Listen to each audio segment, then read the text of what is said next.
वो सत्य नहीं और जो सत्य है वो दिखे नहीं। म्हणजे काय रे?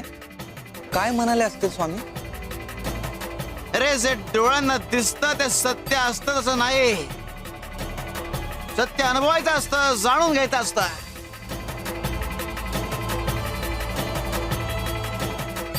अरे एक वेळ डोळे फसवू शकतात पण आत्म्याची अनुभूती ती कधी चुकवू शकत नाही। पण स्वामी असं कसं होईल? जी गोष्ट आपल्या डोळ्यांसमोर घडते ती खरीच असते ना? सूर्य मावळतो तेव्हा असं वाटतं की तो अदृश्य झालाय पण अस्तित्वात तो तिथेच असतो। सत्याचंही तसंच आहे।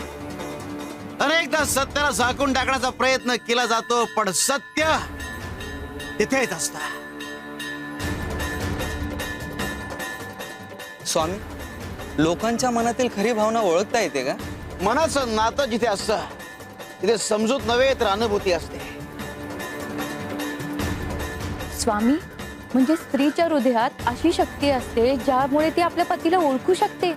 प्रेमातून जन्मलेलं नातं शब्दांनी नव्हे तर आत्म्याशी जोडलेलं असतं।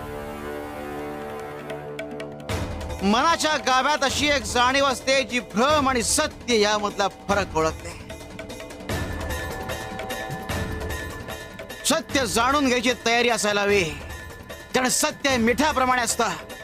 जास्त मिळालं तर रुचत नाही आणि कमी मिळालं तर जगणं अपूर्ण राहतं।